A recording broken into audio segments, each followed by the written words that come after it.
All right, I think we can begin. So we will introduce everybody along the way and our co-sponsoring partners here, but we have a privilege of having Patricia Passarella, GSA Customer Service Director, give us a presentation of doing business with GSA, U.S. General Service Administration. And that is a question that we get commonly from all of you, how to be on the GSA schedule and so forth. So I will pass the presentation for Patricia to introduce herself. Okay, thank you. And good morning, everyone. This morning, we're going to talk about how to do business with GSA, General Services Administration. And before we begin, I just would like to take a quick poll of our audience. How many of the audience members are familiar with GSA, have worked with GSA in the past? Or are not familiar with GSA at all? If you could just drop a quick line in the chat box and let us know. We're just trying to gauge the audience and their expertise in using GSA. My branch chief, Paula Miller, will be monitoring the chat and answering any questions that we can during the presentation. We will take questions. There's plenty of time during the presentation to take the questions at the end if they're more specific. It's not something that Paula can answer. We can certainly do that. We have plenty of time, as I said, at the end. And we're grateful for the partnership. We began working with the PTAC, which is now APAC's accelerators, probably back in the October timeframe. Paula introduced me to Natasha and Beth, and we began this great partnership. And we heard from her, from the folks in Apex, that you needed more information on how to work with GSA and how do I do business with GSA. So we're going to cover that this morning. The first slide, I'm going to turn this over to our PTAC, now called APAC's Accelerators, and let them give you a little bit of background if you're new to them as well. Okay. Good morning, everybody. So yes, we are giving you this presentation along with NEPA Alliance Apex Accelerator Partnership. And some of you may remember us as a Procurement Technical Assistance Program. It is now under the management of the U.S. Department of Defense, Office of Small Business Programs, and has been renamed to Apex Accelerators Program. So as you see, our correspondence is trickling back to you, and you see Apex Accelerator. We are still the same organization as previously known as PTAC. We have not hijacked your information and responding from a different organization. We are the same organization as previous and providing you same great resources as always. So you will see in the upcoming months or even a year, our rebranding efforts becoming more visible. We are our signatures, website, social media presence, and we will keep on updating, all of those things. So in essence, everything we are offering to you will stay the same, except what will change is our increased scope and resources to support you even better. We are working closely with DoD to providing you additional information, training, and resources. And just so you know, we are going to a conference next week. So if you see us responding at a somewhat slower rate than you are used to hearing from us, that is why we are learning to become even stronger and better and finding new ways to support you in your endeavor to do business with the government. Welcome.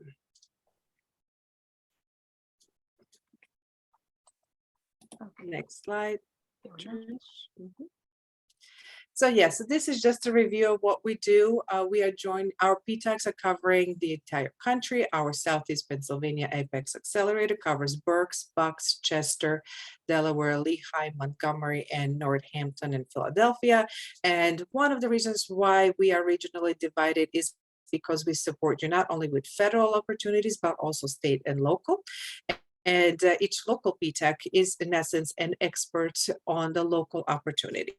So primarily you are assigned according to where your business is located, but we can also provide service and support relative to your support and federal government contracting endeavors. Hi, I'm Frank Bignecco. I'm the program manager at the NEPA Alliance Apex Accelerator. Happy to be part of the session. Natasha and Beth, thank you for inviting us. And Patricia and Paula, appreciate you bringing your subject matter expertise to the table this morning. I can't say anything better than what Natasha said about who we are and what we do. We are regionally based in Pennsylvania.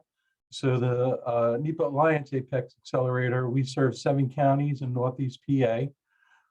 There's a staff of 4 of us who are full-time. We go to the next slide, please. This is how you can contact any of us at the NEPA Alliance Accelerator. And let me get right over to the subject matter experts. You don't need to hear from Frank, but thank you and welcome everybody. Yeah, thank you, Frank. Okay, thanks, Frank. Thanks, Natasha. Good morning again to everyone. I just wanted to do a few housekeeping items before we begin. The brief will be shared with all participants and all the hyperlinks in there when we go through this, e-tools and all of our GSA tools and contact information, all that stuff will be in there. So everyone that is online today will receive a copy of the presentation.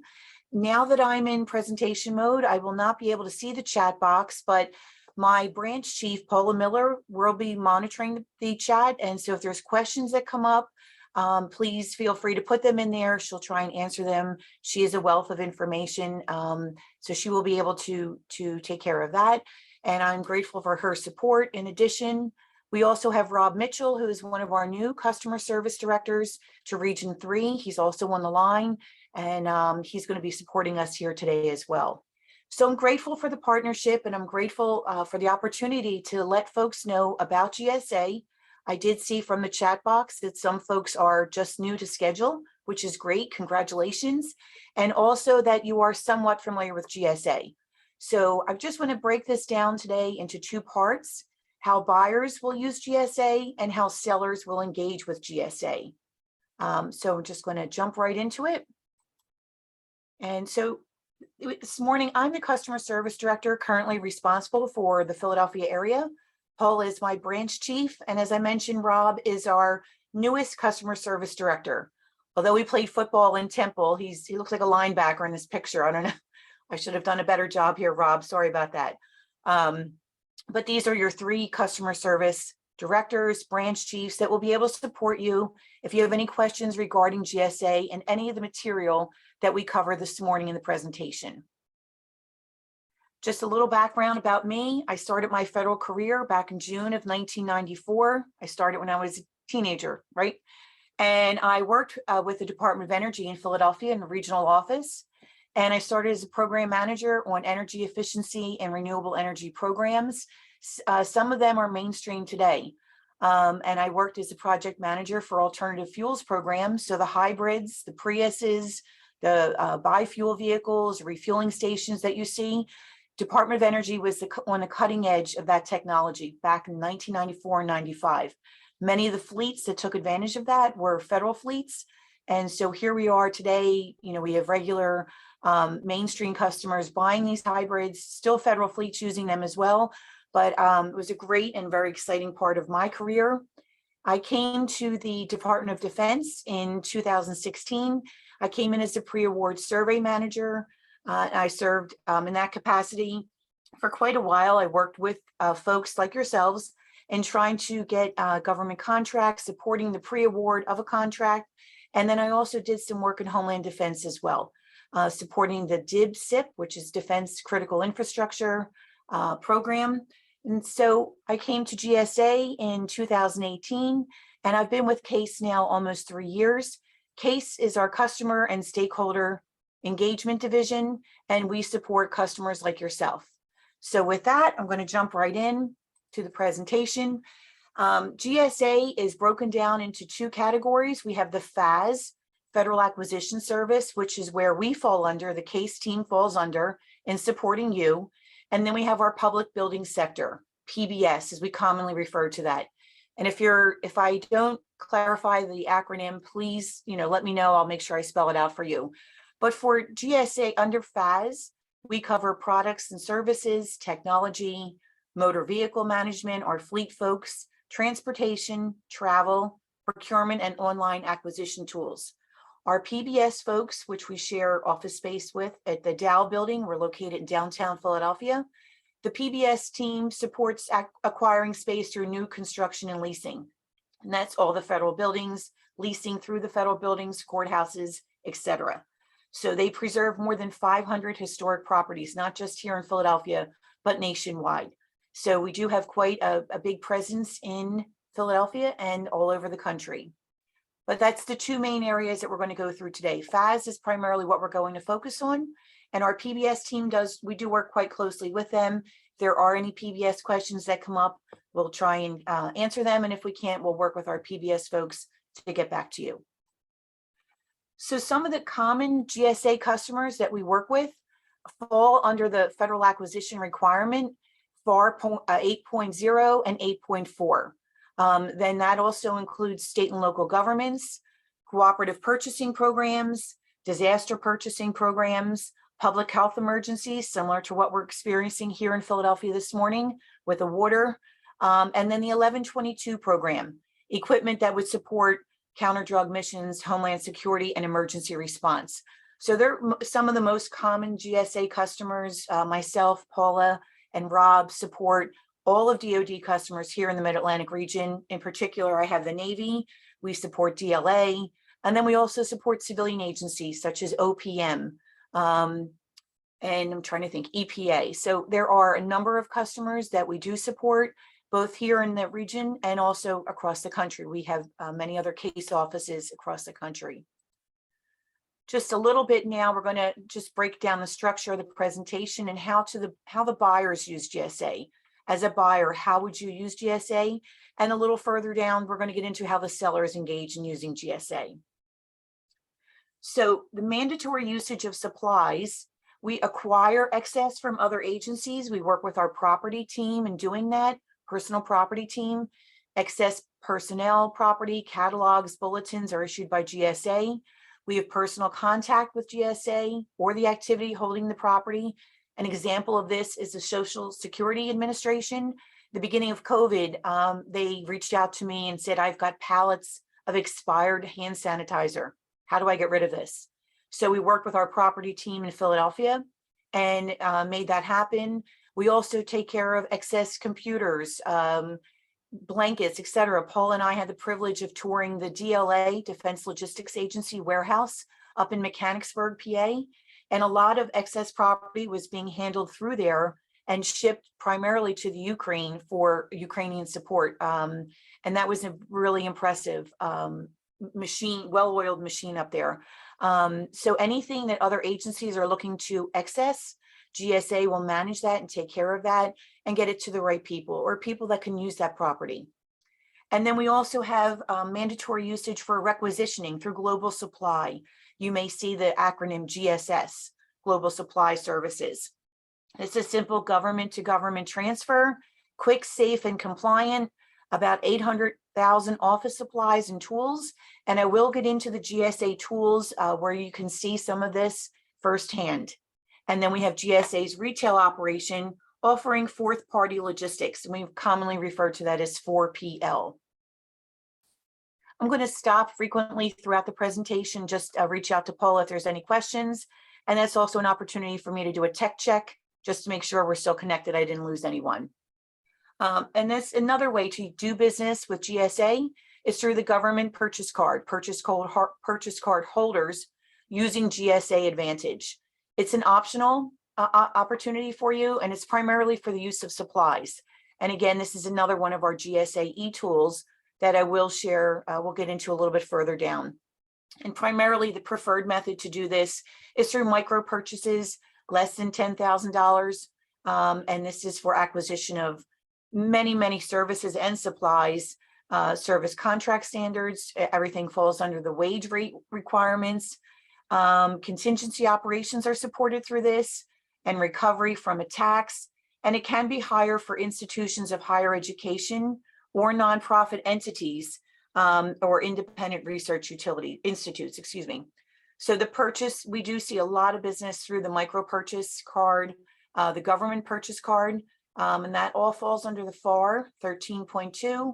And again, the threshold is $10,000. Trish, can I Sure. add? Go ahead. Don't have any questions yet, but I just want to connect your material to the audience here to share that the reason we talk about these different types of customers is so it makes you aware as an industry partner where you might receive communication or awards or orders or inquiries from different federal partners. GSA, especially CASE, we interact with so many of them, as Trish has mentioned, but it's good for your awareness to see kind of all the touch points that we have, because again, this is where we would certainly want to leverage the benefit of working with you, and really you're making the you're serving the federal public by providing those contract awards. So I just wanted to interject there. No other questions so far, so thank you, Trish. Thank you, Paula, for the clarification. I appreciate that. Also under FAR Part 8, again, federal acquisition requirements. That's where we get all of our guidance. That's what GSA uses as our instructional guidance. This is based on GSA schedule orders. So under here, contracting offices can do a simplified process, which is a streamlined process. We have vetted all of our vendors for commercial supplies and or services, either open market for in these categories. So you'll see office management, and we'll go through a couple examples further down in the presentation. Facilities category, furnitures and furnishings. That here in Philadelphia, we have the experts or the IWAC group. Our GSA Region 3 IWAC group is the expert for furniture and furnishings, and we're working with the Navy in Mechanicsburg on trying to refurbish their facilities, working with our IWAC group. And so that's just another great example of another partnership that we have. Human capital category, industrial products and services. We did quite a bit of inquiries and work on IT. As Paula mentioned, that's our ITC group, information technology category. It's probably one of the busiest ones that I work with. And we're moving at lightning speed with it, technology. So that's something that we do quite a bit of work on, and we have a great group of folks in our category that are experts in that subject. We also have professional services. An example of that would be you need an engineer to support your project. You're not sure what exactly you need, but you need an engineer to help you define your requirement and the scope of work for you. That would fall under professional services. Professional services would also be human capital. So you need to hire 2 or 3 folks that are going to do your software implementation. That would fall under professional services. We have scientific management solution, security and protection, transportation and logistics, and travel. So we'll go through these and you'll see more examples as we get deeper and deeper in the presentation. I'll get more and more specific. So for example, subcategories, as I mentioned, IT is probably one of the categories that keeps me the busiest. We have it's broken down into numerous categories, as you'll see here: hardware, services, renewal of licenses, software, solutions, training, and telecommunications. So these are just a few examples. So the multiple award schedule, we call that MAS, has been broken down under that umbrella. These are a few here just for IT. And most of our GSA schedules were pooled a couple of years ago because there were so many. It was so confusing. So now they're all housed under the multiple awards schedule. And so I think there's primarily 12 of them. And so this just gives you an example of the different categories, and we can work with you, or you can work with the Apex Accelerators folks. We can walk you through your requirement. If you have questions, you're not really sure how that works, we can help you out with that. Again, under FAR Part 8, sample SIN numbers, as we commonly refer to this, a special item number is what we commonly refer to as a SIN number under IT. So here would be the NAICS code on the left-hand side, 54151S. And then here would be all the subgroups under this category. As I said, we do quite a bit of work with IT. And it's, there are experts in our category here with the IT folks. This will just give you a basic example of IT professional services, labor categories, etc. That's all defined here. And we'll see this in some of the e-tools that we're going to walk through a little bit further on. And then the NAICS, as you'll see here on the right-hand side. So we could have a number of different NAICS codes under that special item number. And if you're not sure, we can walk you through that. We can work with the category to help identify that. but 54151, these are just examples here of some NAICS codes that we would fall under for just IT work in particular. And you'll see that here. So these are just, it's also an introduction to some of the terminology. If you're not familiar with GSA, some of the terminology that we use. And again, we can walk you through a lot of these examples as well. So we're just going to go a little bit deeper. The next couple of slides, we're just going to dig down a little deeper. So we're going to go in under the contractor pool for this SIN identification number 54151S. It falls under GSA's multiple award schedule, and that's commonly referred to as MAS. And then here, this is from our GSA tools, which we'll show you a little bit further on. It's broken down. All the work has been done for you in advance. So you'll see here on the left, there's 4,700 contractors on GSA schedule, which is the beauty of this. They have been vetted, and we have done all the legwork for you in advance. So they're on GSA schedule. You know, and I know sometimes that can be a little bit of a process, but they're on GSA schedule. We can do the work with you and then help identify this. And also the beauty of this is that it's broken down by different socioeconomic categories: small business, women-owned business, etc. And then you'll find this in our GSA tools under, you'll see here, all these 4,741 contractors are identified here. This is just a screenshot, just a small example of this pool for 54151S. You'll see the GSA contract number here identified, their phone number, where they're doing business as. I had a customer recently in Philadelphia. They were doing work in Philly for professional services, but they needed someone physically based in Philadelphia. Although the work could have been supported from Virginia or DC, they physically needed someone because of their legal requirements. Their legal team had told them, we need this organization to be based in Philadelphia. We don't want to be traveling to Virginia to do the work. So it's identified here where they're physically located. And again, the socioeconomic category is clearly displayed. Disabled vet, small disabled, 8A, small women-owned, disabled vet. And then their contractor terms and conditions are all listed here as well. This is all within GSA. So once you get on schedule, all that information will become public. And then you can see their what we call a slip sheet, or their information on GSA Advantage. And you can actually view their catalog pages within the GSA tools. So just a great example of how we can drill down into our GSA information for you when you're preparing your orders or doing business with GSA. Trish, Yes, ma'am. can we go back onto that slide? Sure. Important. We're getting a couple of questions, great questions here.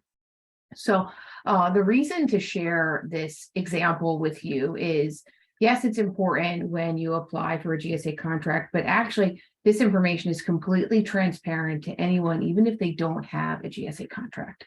It's important to understand the current contractors, essentially your competitors within your working space or your category. So we're using IT for an example here. It's a good one because in the Philadelphia area, we have a lot of federal buyers that purchase IT products and services. Some folks asked about a NAICS code. NAICS codes are 6 digits, but for example, the one here, 54151S, it looks similar to a NAICS code, but it's just slightly different. So when our schedules were consolidated to one solicitation, we wanted to make it easier for industry partners and federal buyers to find the information on our library page, GSA eLibrary. That's why sometimes you'll see some are exactly like a NAICS, but others are similar. There was another question about a cost related to getting onto a GSA contract. So just to clarify, and I know Trish is going to dive into some free resources. You have to make an application to apply for a GSA schedule contract.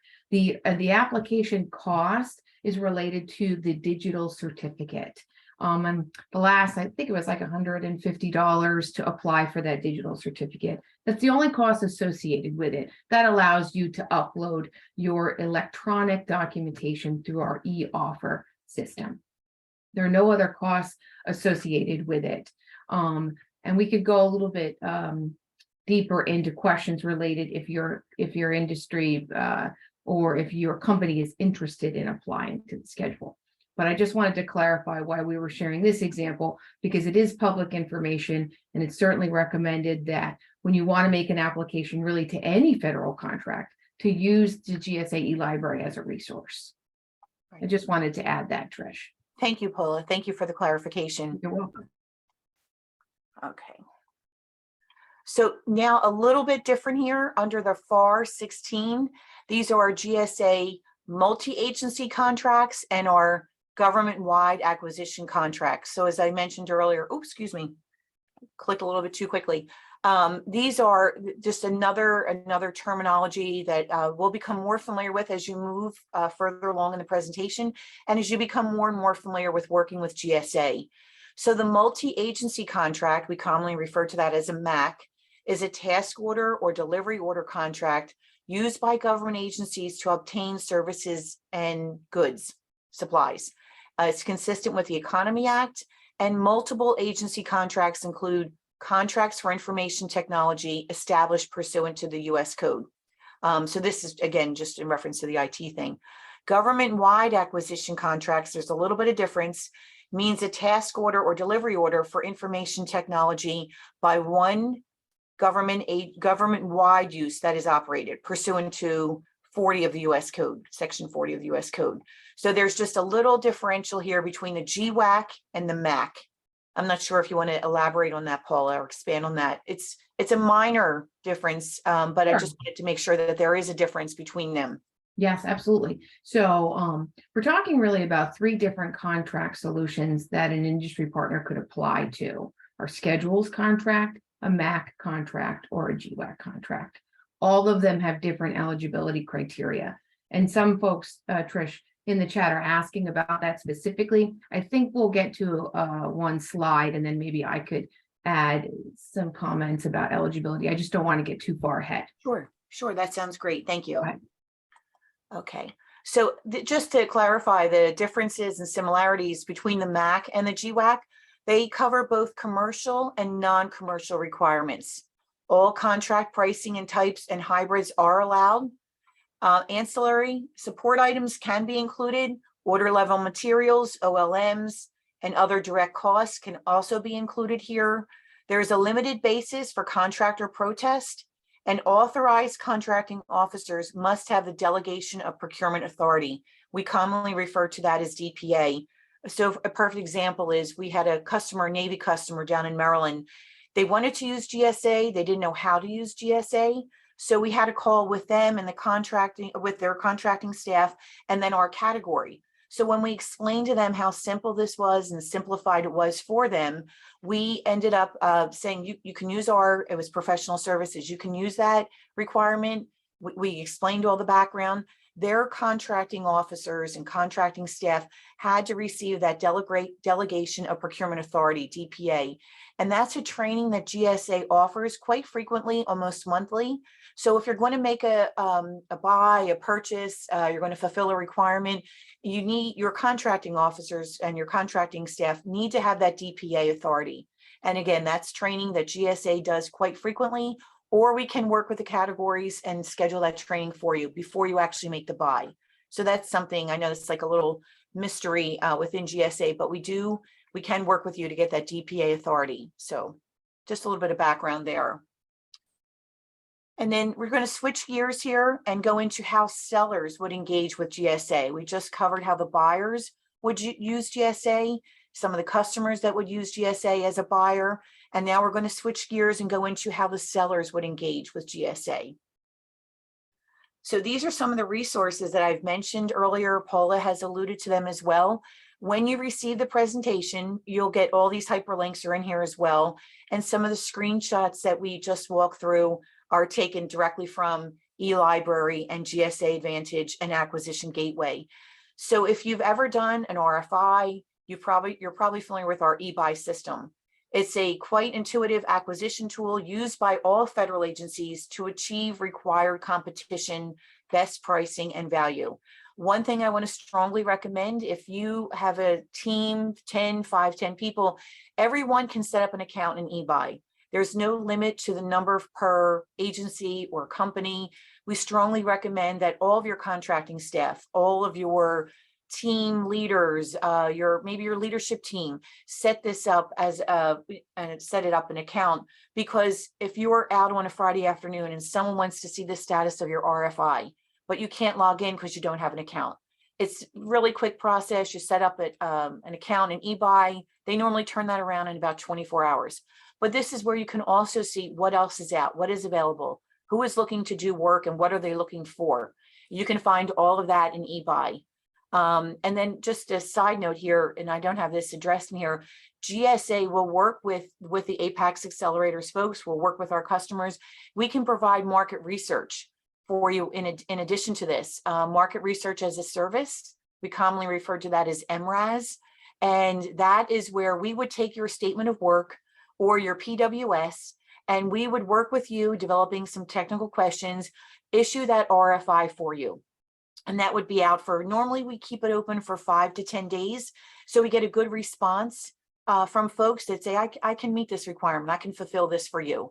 And then we share that once that closes, the 10th day that closes, we normally need, a little bit, maybe half a day, 24 hours to turn that around. We will provide a report which will spell out all the GSA vendors that can support your requirement. Sometimes we get 0 and then the customer will go open market, and that happens. That's okay. And sometimes we get 5 to 10 responses. Yes, we can support this requirement. We can do the work and we can answer these technical questions for you. We can support that. So that's just another one of our GSA tools. I don't have that highlighted here, but MRAS, as we commonly refer to it, market research as a service. GSA eLibrary is where all the contract award information is maintained. And that will provide the best value in terms of cost, quality, and service for federal agencies and taxpayers. That's just like a wealth of information. I mean, you could go, the good thing about eLibrary is if you're not really sure the contract number, you can search by company name, or you can search by the category you're looking for. So for example, IT services. And so the good thing about eLibrary, you can't do anything wrong. You can log in and search many different ways by contract award number, company name, NAICS code, etc. So that's the beauty of eLibrary. GSA Advantage is commonly referred to as our federal government Amazon. You can do one-stop shopping here for millions of supplies. I mean, literally millions. And this is when you log in, it's similar to purchasing with Amazon. You purchase 1 or 2 items, you put that in your cart. Someone else possibly in your leadership team wants to add something to that. You let them know the cart is open, they can do that. And then your purchase card holders will make the purchase, by the end of the week, for example, for office supplies. It's a great tool and a great way to utilize your purchase cards. GSA Advantage. And again, the hyperlinks are all included. And our acquisition gateway is a great workspace for acquisition professionals. Included on this site, we have acquisition planning packages. We commonly refer to them as APP. And that will help you craft a statement of work, statement of objectives, a PWS, independent government cost estimates. So we commonly refer to them as IGCE. And that is where you're actually preparing like your labor hours, and the expert that's going to be doing that work, like software engineer, a team leader, a deputy director. So the IGCE tool, acquisition planning packages, are all under the acquisition gateway. It's a great resource for tools and other areas to improve your acquisition packages prior to actually competing for something. Did I miss anything there, Paula? No, I think this is great, Trish. I did add in the chat the link to market research. Okay, great. And just to give a greater understanding again of why we share this, our partnership with industry and Apex is really unique because we are both supporting federal buyers. As you become comfortable with working with different buyers, sometimes they don't know all the different resources available to them, like market research, for example. Some buyers may say to you, I really want to work with your company, and I heard that you have a GSA contract. How do I get to you? It is important for you to do your homework to look at the tools that Trish has shared here. The federal buyers will have a different way to access them, but all of this is transparent. So go into eLibrary, as we mentioned, Get to know all of your competition, your other industry partners, maybe people you could subcontract with. And even if you don't have a GSA contract, you could still have a subcontracting relationship as maybe they are obtaining federal awards. Advantage, if you're selling products, this again is, as Trish says, it's like our Amazon. You want to know how your prices compare to what is listed on Amazon. Right. There was another question about GSA, MSA under GSA as well. Cecilia, I'm not sure about that question, but maybe give me a little bit more information in the chat when you get a chance. I wanted to just maybe poll the audience here and ask them, what GSA tool have you used before? I'll let you know, Trish, when I get some Okay. responses in. Sounds good. I'll move forward. So again, resources outside of GSA, we have a great partnership here, and we're so glad to be working with Apex Accelerators. They're your local folks that will dedicate their time in helping you succeed in these marketplaces. So Natasha, Frank, Beth, they will be your points of contact. Again, this is just a great partnership. I guess my first interaction was back in October, and I can see all the hard work that they're doing. So they will be another resource for you outside of GSA. And then the Small Business Administration, they offer free business counseling to get business advice for partnering with organizations and experts. So on this website that I've included in here in the presentation, you can go down, break that down by location and find your closest Small Business Administration folks, and they will be able to identify who your points of contact would be. And again, these are all hyperlinks that will be included. So there are some resources that you can use outside of GSA. And then again, addressing the seller part, this is the second part of our presentation. Just want to say how you can sell within GSA. So there's different ways to do that. This here is just, again, another screenshot, understanding how you can sell. And then there's competing for a contract and managing your contract. These are just some of the tools that you'll see in some of the links that I've shared with you. And so now we're going to take this to a seller's perspective. So there are commercial platforms. Just want to identify there are commercial platforms, online solutions by government agencies that are managed by non-government entities. We've partnered with 3 of them. GSA has Amazon Business, Fisher Scientific, and Overstock Government. So these are just 3 examples of commercial platforms that you can work with as a seller to do business. And this is all spelled out here as well. And then how to address contract opportunities. How can we do this as a seller? How can you do that? Again, there's ways to compete for a contract, managing your contract, but how can I access those contract opportunities, excuse me.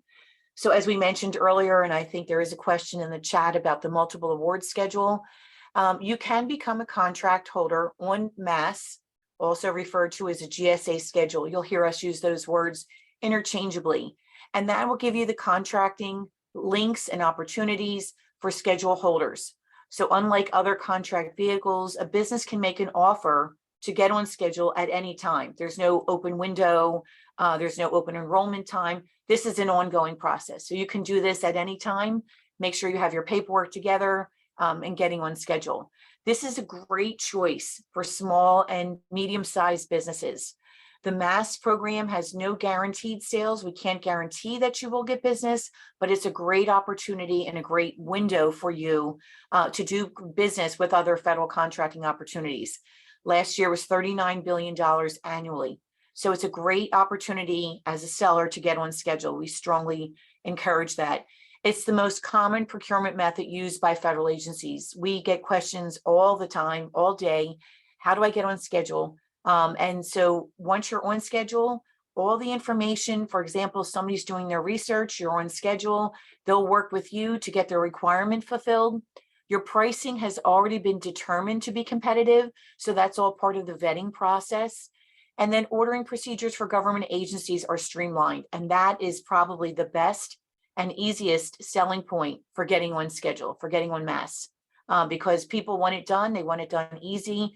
They want to be able to come to GSA, select their business partner, do that work. And by being on GSA schedule, that's all been done in advance. So there's no waiting and no time frame where you're like a little bit of downtime. We need to fulfill this requirement ASAP. All of that has been done in advance. All of this has been done in advance. So to get on schedule, you have to have been in business for 2 years. You do need to provide 2 years of financial statements. And most importantly, we cannot emphasize this enough, measurable past performance. If a sentence like, I've done business with the federal government before, that's just not going to fly. If you say, I've supported this contractor, I've worked with this federal agency, that's extremely important, the past performance, and spelling that out in your capability statement. I think that's extremely important. And then again, all of this can be, crafted and working with GSA to get yourself on schedule. But these 3 key points are key, again, and the advantages of using GSA schedule are the streamlined process. Everything has been done in advance. So it moves the whole procurement package along much quicker. Trish, can I spend a little bit more Sure. time Sure. on the next slide? You made so many good points there, and people were asking a lot about eligibility. So Trish pointed out that the 3 big areas of eligibility here: being in business for 2 years, 2 years of financial statements, and measurable past performance. For a financial statement, it doesn't have to necessarily be published by your accountant. It could honestly be just statements that you keep. Maybe it's a copy from your QuickBooks. I don't want to go too far down into details, but I did want to just make sure that I was getting to the questions as far as eligibility. That's really what GSA is looking for. And expect a contract specialist to maybe ask you questions about that eligibility. About those financial statements. If there is a question, and maybe over time, some businesses have struggled, right? In COVID, there were ups and downs. That's where GSA will work with SBA to verify that your company has provided good service and may need some additional financial backing during the GSA application process. For measurable past performance, that actually looks like invoices.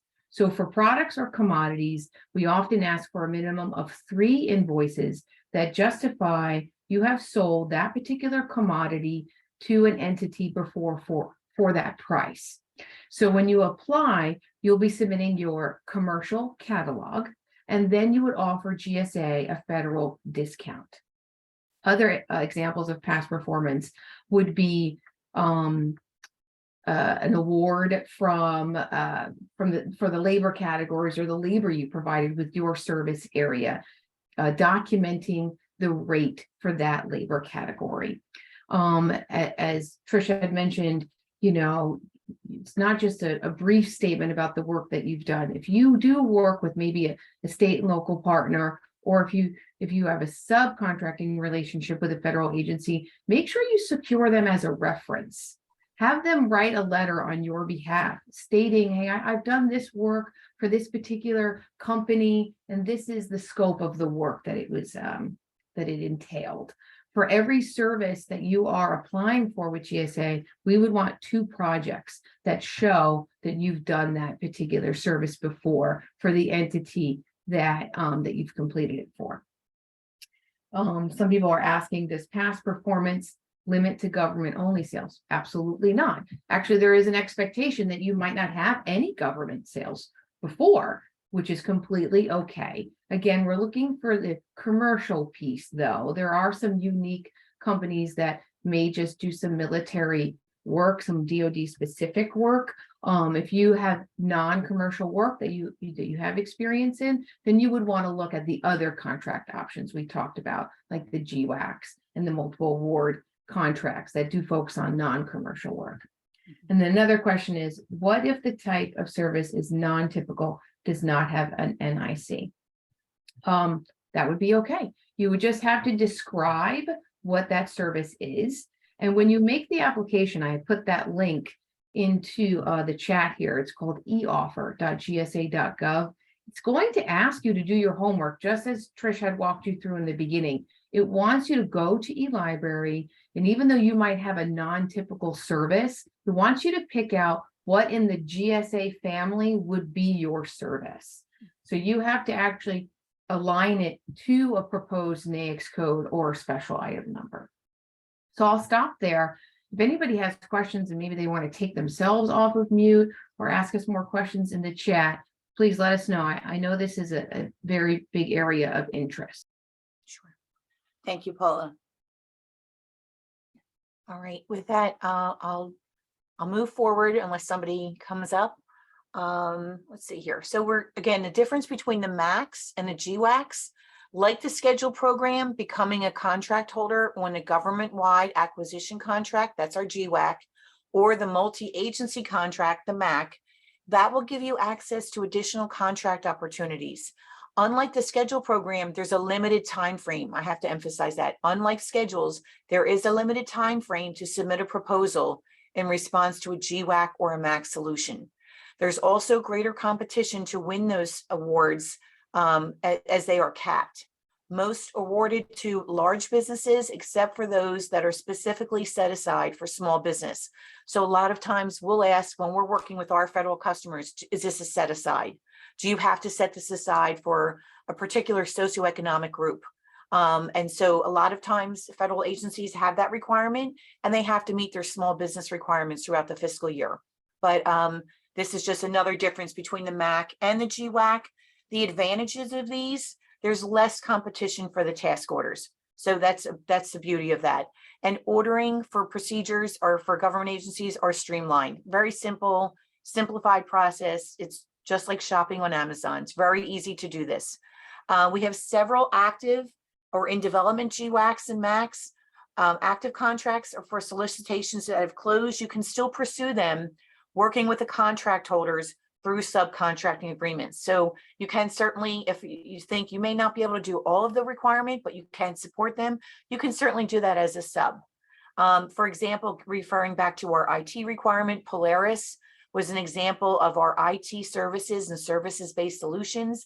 It was open through August 25th of 22, and then they have a small category for small business owned, women-owned small businesses as well. So they do accept proposals, and they'll clearly spell that out while the competition time frame is open, while the award is open for competition. So there are, again, like I said, MACs and GWACs, there are advantages to using schedules, the GWAC and the MAC. And I know this is a lot of information, so please keep those questions coming in the chat. We do appreciate that. As we mentioned earlier, there is market research. We do market research as a CSD. Paula, Rob, and I do that work. We can work with you on that. And we commonly refer to that as MRAS, Market Research as a Service. So for here, this information is on websites, can help you with these questions. You can do market research and competitive analysis. Is there a need, again, as a seller, is there a need for my products and services? And so GSA, working with our APACS partners, can business be competitive against other small businesses? These are some questions and some websites that can help you out as you begin to prepare that work.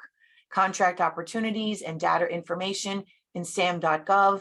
I know if any of you have current accounts with sam.gov, I know we had a little hiccup a couple weeks ago. I think that has been resolved, but we can find that information in sam.gov. Forecasting opportunities are available. Acquisition Gateway, again, it gives a perfect example of forecasting for federal contract opportunities. And then a summary of contract awards data. eLibrary is literally, that will be your repository for all the contract award information. Again, there's multiple ways to search that, to go into eLibrary. If you don't know the company name, you may know the NAICS code. If you have a contract schedule number, you can search that way. There's multiple ways to search in eLibrary. I know Natasha and I were talking before we started the presentation. FPDS is one of my favorite tabs. I'm in there every day. And that'll give you all the contract award information. That's the Federal Procurement Data System, FPDS, and that maintains all the contracts, all the modifications, points of contact, the awards that they use, either open market, multiple award schedule, a BPA call, all that information is maintained in FPDS. And there's no account information required. You don't have to have particular requirements to get into that. And then contractor information and price list are all spelled out in GSA Advantage. So this is one way that you can begin your own market research. You can work with your APACS folks to do that. And GSA can also support you from a market research perspective as well. And that's our MRAS system.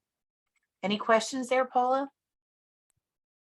I did have questions about links to the GWACs and the MACs, and I provided those links. Okay, great. Thank you. There's- Thank you. There are just so many links for us to share. I'm sorry that it feels like we're sharing so much information, but really, we do expect maybe to have other conversations after today. I don't know if the chat could be included in the recording. Some people were asking for that, Trish. Maybe we'll have to make a list of some additional links for reference. Sure. Now these, because this is a screenshot, I'm not sure if they will not be active. So, but a lot of the other ones I've identified here, they'll be in the brief, and SAM.gov is pretty easy. Oh, Frank raised his hand. Frank has a question. Go ahead, Frank. Well, I have an answer. If folks go to open up the chat, and where they would type their message, they'll see a smiley face and 3 dots. If you click on the 3 dots, you can save the chat. Thank you. I did not know that. Thank you. All right. And Trish, I'm going to put that link, that screenshot right here now, so folks can get all those hot links. Perfect. Perfect. Again, I just want to emphasize our partnership with small business. We work with our small business folks. Their purpose is to promote the maximum practical, I can't even talk. I need more water. Use of all designated small business categories within the federal acquisition process. These advocates report to the head of their agency on the success of their partnership. So the small business utilization is really key, especially for some of our customers with Apex accelerators, finding creative ways to educate, sponsoring and delivering business development training. These are all things that our small business agency can use. You can use them for. Integrating low-cost networking events. Sometimes I know with my federal partners, we have industry days. And so all of industry will come out to the Navy Yard, for example, down in South Philadelphia, and they will have industry days where you can learn about what their requirements are, what their fiscal year spend will be, and any future requirements. So that's another example is industry days that, we do partner with small business, other federal partners to do that. And again, they provide free counseling and more. So it's really important that you identify your location closest to you. I know we have folks from all over the state, over the Commonwealth today here with us. So in the link that's provided in a few charts prior to this, there is the link for your location. So please use your small business folks. They will really, really be able to help you. Here's the resource. Yes, ma'am. I wanted to add, not only does GSA have an office of small business, every client or every federal agency you work with will also have an office of small business. Mm-hmm. So this is different than the SBA. These are folks dedicated to moving success for small businesses, making sure that contracting officers are considering small businesses. It's a bit of a checks and balance, really, when it comes to federal procurement. So for GSA small business, although they're not buying anything, they will help you get onto a GSA contract, walk you through some documents. As Trish said, they'll be at industry days, they'll be at smaller events where you will probably get an opportunity to talk with them, and they will work with Apex. But if you want to work, say, with your local Army or Navy in the area, absolutely find their office of small business, because they will be a very good free resource for you. Thank you, Trish. Sure, thank you. We do have here, these links are they will be included in the brief as well. The small business resources here and the Office of Small Business for GSA. We are on social media. So you can check these out and get some information regarding schedules and any assistance that you may be able to, they may be able to support you with. They're identified here as well.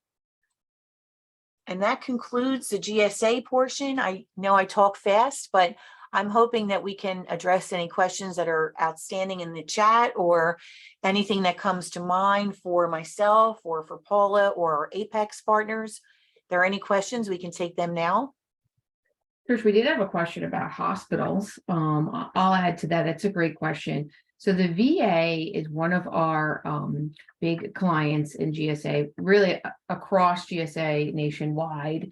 We work directly with what they call the VISNs, that are actually the procurement shop, oftentimes for the local hospitals. And even for other like, if it's for like private hospitals, that would be a little different. It would depend what kind of funding they receive. But on the GSA schedule on GSA eLibrary, it'll show you a lot of medical equipment, whether it's the schedule program or maybe even the VA schedule program. So you could also apply for a VA schedule contract. It's not something through GSA, it's through the VA, but they also support a lot of the hospitals. Thank you. Yeah, and they also do training also. We work with Vision 4, anything east of Altoona, PA is my responsibility, and anything west of Altoona is my counterpart Darren's, but they do a lot of training as well. So if you have an opportunity, they do put out notices regarding their training. Please join in if you can, if your schedule permits, because they do offer a lot of great training as well. Yeah, that's a good point there. For somebody asked about, as a small business, what's the best option? So it's a hard question to answer because there are so many. That's why, go back to that slide where Trish talked about the e-tools, and reach out to the Office of Small Business. They can talk with you about what field, what industry you have had most success with, what maybe you want to dive into, and then you can really determine what federal contract is best suited for you. Sure. Somebody asked about transportation contacts. There is actually a category on GSA eLibrary for transportation services, and that's broad. I mean, we have transportation of things, we have transportation of people, we have fleet. There are a lot of different avenues. It would depend on what type of transportation. But go onto GSA eLibrary, take a look at transportation and logistics, see if that is a good fit for you there. Somebody's asking more about eligibility. So I'll read this one out loud. If a small business is just starting out, has been in business for more than 2 years, and has had one government contract that offered a strong reference, would they be eligible for GSA, or they also need to perform in the government space? No, you would be eligible. You do not need to wait to have government business. The expectation is that many folks would not. That would be a great reference. Make sure you just have strong commercial references. And again, it's about the documentation. A contracting specialist needs to be able to see the scope of the work you're applying for is the scope of the work you've already provided at that particular price. And then you would offer GSA a discounted price. And then lastly, there's a question about food products. That's a tough one, Vincent, actually. We have MREs on schedule, but food is not, anything that might go in a vending machine. Trish, what do you think? Am I missing anything? Yeah, I believe when we were down at the Navy Contracting Summit, we normally don't have food vendors on GSA schedule. Right. I know Stacy was, it was interesting. We had a peanut vendor at this Navy Contracting Summit, and normally we don't do food on GSA schedule. Yeah, no, that's a little tough, actually. Opportunities for evaluation services, absolutely. So program evaluation would probably fall under the professional services category, maybe even human capital. Really, professional services is a big area of growth in the Pennsylvania area. As Trish mentioned, she supports the Navy. The Navy is a very big client in our area here. But so is also OPM. An OPM, yeah, absolutely. So definitely evaluation services. Catering. There's not a lot of good news about catering or food. we don't do that. Unfortunately, there are, I should say, our public building partners. Trish mentioned this in the beginning of the presentation, right? These are folks that run our federal buildings. They do often put out a solicitation for catering businesses, sometimes to hold like cafeterias within those federal buildings. And just to make a distinction here, when you see a solicitation on sam.gov, you'll see the difference between it being federal acquisition or public building service. Our public building services will acquire catering services. They will acquire construction, architect, engineering. That's outside of what we do at federal acquisition service. But you will be able to contact that contracting specialist and really attend some of their industry days so you get a better understanding of the requirement.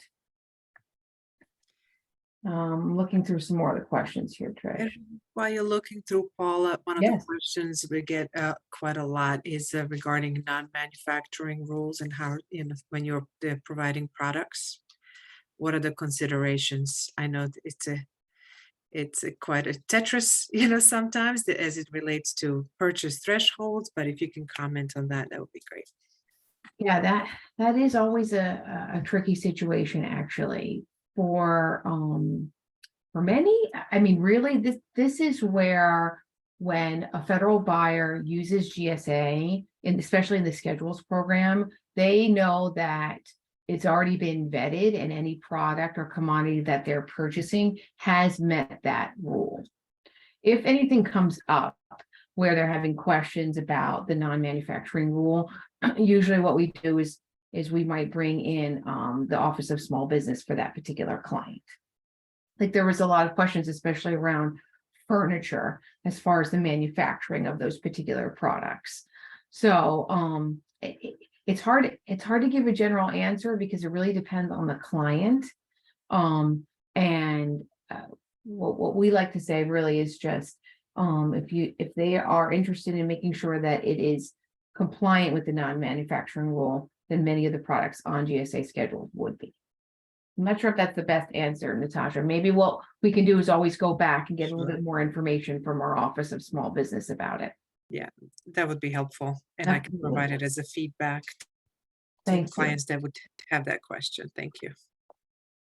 Just making a note there. Yes. I see a couple of my clients here currently that are looking to provide furniture, as you mentioned, and among other products. Understood. Yeah. So some folks asked about cold call. It's really discouraged, quite honestly. And maybe Trish, you want to add to it. I find that an email is a little bit, some folks are a little bit more open to an email. You're better off at times, at least waiting for a requirement to be posted on sam.gov. What do you think, Trish? I know you have a lot of experience there. Sure. I agree. Yeah, we had a IT company based in Baltimore. They wanted to do more business with the Department of Defense. So they were still in the process of getting on schedule. And then they set up a call with us, like, how do we get more business? How do we move forward? So it's, it's always, I don't know, it's sometimes it rubs people the wrong way. And so if you send out an email detailing, like, very briefly your requirements, what you can do, how you can support them, and then, working with your prospective customers, I think that normally goes a lot further than just a cold call. And because so many people are currently in telework status or working from home, they don't, they're not always at their desk. I think an email is probably the best way to go. And I think this way we can document it. GSA documents all of our vendor inquiries, et cetera. I think that normally, like Paula said, I think that's probably the best way to go. And just, and then facilitate a partnership from there. Yeah, definitely. I'm glad you clarified, Cecilia, about armed services requesting catering. 100%, that is correct, especially when they have those like yellow ribbon events, or maybe when the armed services report to duty on the weekends. By all means, getting a federal award, you do not have to have a GSA contract. This is why Trish mentioned open market. By all means necessary, the contracting officer really makes that final determination. We share the sort of the order of precedence with you, because that way as a contracting officer what they have to consider before they're posting this requirement on sam.gov. So you certainly could still make an application, and now that they may even know that GSA doesn't offer it, so you would be a good avenue for them because it's not really within the schedules program. Somebody asked about the schedule. Is there an Apex accelerator? Oh, Natasha, I'm not sure. Do do you cover the VA schedule as well? So yes, we do. So yes, VA is a little bit decentralized, right? And we Yeah. also, if you refer to back to our YouTube channel, Beth, if you can post it, we had quite an extensive presentation of how one can work with the VAs, right? So it is a somewhat of a unique federal agency to partner with, Yes. but we are happy to provide guidance on finding opportunities, connecting with them, and the key is really to find a department that could really use their service and kind of go from there when it comes to VA. But we are happy to help. Any of one of our counselors can help with both having, if you're qualified to be certified as a veteran-owned business or disabled veteran-owned business, as well as looking for opportunities as well. Yes, we do that on a regular basis. Excellent. Thank you very much. Good Sure. for us to know too. Yes. Someone was asking about past performance and if it's changed, how to document that. It just means that you would have to, sometimes you'd have to create like a crosswalk when you submit an application to GSA, showing, for example, the commodities previously in one NAICS code and then how it's moved. I mean, there's no hard and fast rule. They need to be able to understand, though, from your application how you're proposing it fits in the schedule now. Yeah. So that's why, again, and forgive me if I'm stressing this so much, make sure you go on to eLibrary and you know exactly where your business fits in. That, someone also talked about putting together proposals. Before putting together any proposal, especially for GSA, and if you have a GSA contract, you want to make sure you do that homework. The Office of Small Business Utilization in GSA, they do help to put together offers. They'll look at some of your documents. It's not something Trish and I would do or Robert, but that office would certainly do it. I think Apex, sometimes you might offer those services too, right, Natasha? Yes, it's definitely within our scope to help you interpret the ask itself. So we look at the solicitation jointly with you, and we also review the proposals with you. I always suggest, please do the reading on your own first to make the best use of that time. Compile your list of questions at once. So just sending us a solicitation, not knowing for us where the best starting point to help you is not the best starting point. And yes, we are happy to look at proposals and look if you have answered everything that is required. What we cannot assist you with is deciding for you what number to associate with that bid or proposal. However, to supplement that, we can help you navigate the research to understand how government has previously paid for the service or product that you're looking to offer to them. So just looking at a historical data, in addition of you knowing what it takes for you to provide that product or service, goes a long way. And I will also let Frank, answer relative to his NEPA appliance assistance.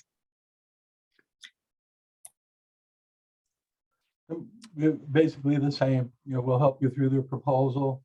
We don't help with pricing. The SBDCs that serve our region may help. And it all depends on timing. And we know that they come out and there's a short turnaround, but the quicker you can get it on our radar, the more support we can give you. And one of the first tips we usually tell people is, upper right-hand corner, check out that box, the NAICS code. Is it a set aside? Is it open for small businesses? And the turnaround time. If that NAICS isn't in your NAICS code in SAM, you have to put it in there. So those are the quick things we look at, but we definitely will help decompress. Frank, I'm glad you mentioned the SBDCs because they have a lot of events throughout the state. Oftentimes they're free. It's an opportunity to meet the staff there, to get, and when I've actually attended the events, some procurement folks might even attend. It's a nice opportunity to network. There is one last question, and I love all these questions. What an engaging group we have. Virtually, sometimes we get worried, I have bad news though. There's no way to advertise on GSA Advantage. So, the good news is use it to your benefit though, because these are folks that you know that have an established contract. It will help you take a look at the current pricing to fine tune your proposals and bids. But no, there's no way yet to advertise, sorry. But I would like to throw out, Paula, for the folks is your capability statement is your advertising platform. And as you see solicitations come out, typically a CO is a commodity and they'll do that commodity for other locations. So what I advise is start a simple spreadsheet, the location, the person's name, phone number, but email addresses. So as you get on a schedule and you want to make people aware, update your capability statement and whistle it out. You have that email list. But you have to make folks aware that you're out there. And that's really important. Paula, just a couple more questions I want to ask on behalf of my clients. If you can if everything, all the ducks are in a row, business responds according to, what is generally a timeline to have someone work with you? That's one question. And if you can comment on a role of certifications, the woman-owned, veteran, disadvantaged business enterprise, 8A. I think those Sure. would be Yes, helpful thank you. for our audience. Great question. So the timeline depends on the contract you're applying for. So let's go through the three options, right? The schedules is one, the GWAC, and then the multiple award contract. I'll focus in on the schedules. That takes a minimum of 6 months. And quite honestly, that's sometimes the initial review, meaning it may sit with a GSA contract specialist just due to volume. Depends on the category. So we receive a lot of offers in the IT area. Due to volume, it takes some time. You could expect though a contract award anywhere between 6 to 9 months. For the other options, the MAC and the GWAC, that's very different. And as Trish mentioned, it's not open and continuous. So there is an application and that will firmly end. Sometimes that may take up to a year because the evaluation of those contracts are very different. For example, on the GWACs, they require you to have a cost accounting standard system established. It is a lot more stringent of an evaluation process, only because the contract types are different. It's a different FAR part. They're allowing the ordering, and it also allows for non-commercial orders.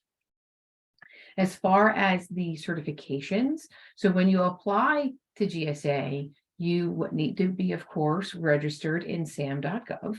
And we ask you that you self-certify your certification, but many of them are now, if women-owned being one, and actually veteran, service-disabled veteran will also go through SAM.gov, will be more than just a self-certification. It will be confirmation really from the SBA that you do have that certification.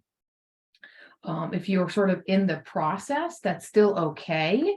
Again, we'll just identify when you receive an award that you're considered a small business and that the other certifications are pending. But really right now, the GSA application will refer to a self-certification process. This may come up as a question though, when you receive a GSA contract and a federal agency wants to purchase from you, and say, for example, you have on your documentation, you're women-owned, but it's not updated on your GSA schedule contract yet. Their Office of Small Business may ask you to ensure that it's properly marked on SAM.gov and on GSA. It always takes a little bit of time to have that SAM.gov website flow back into GSA. Does that answer the question? Yes, Paula, thank you. Yes, one of the things we always do is try to manage expectations. Our favorite phrase, it's not a sprint, it's a marathon. And this will be the biggest marathon of your life. But the rewards are so great. Yeah, it are great rewards, and we ask that you don't give up. I know someone earlier asked about cost. This does come up, and we are very upfront about it. There are firms that will offer the service to get a GSA contract or a federal contract for a lot of dollars. it's absolutely not obligated. And quite frankly, in my opinion, it's not recommended before you use all of these resources first. Yes, thank you. Just to piggyback on that, if you may get a lot of offers to just register on sam.gov, those services, should not cost you at all. We can help for free, certainly. And so, yeah, just to piggyback on Paula's message. All right, any other outstanding questions or anything we didn't cover? We think Paul and I took a couple of notes, action items that we'll follow up with the Apex, and we'll get back to you and share that with the participants today. The brief will be shared with everyone. I just wanted to thank Natasha, Beth, Frank. Thank you for the partnership. Most importantly, thank you to Paula for the support, the expertise that she shared with our customers today. That Paula's been around a long time. She's extremely knowledgeable, and that's why she's a branch chief. So I thank her for answering a lot of the questions and monitoring the chat box. And most importantly, I'm grateful for the partnership that we have here. We can do training like this again, later on in the fiscal year, or we can schedule that for next fiscal year. But we certainly want to move forward and develop this and strengthen this partnership with you guys. Yeah. So we're Thank grateful. you both. Thank you, Trish and Paula. And I just want to reinforce once again, all of the PTAC, Apex Accelerator services are free. If you need support in understanding this further or navigating government contracting in general, do find us. If you currently do not have a counselor assigned to you, please email us. We will assign you one. I put our general email, PTAC, at kutztown.edu. That is an active email that we look all day long. It is not, a black hole of emails that ends up somewhere. We really do respond to those things, on a daily basis, with the exception of possibly being slower response rate as we are at the conference. So please do reach out to us. We are definitely happy to help. I'm happy to see a lot of my clients here, and really appreciate everyone's time.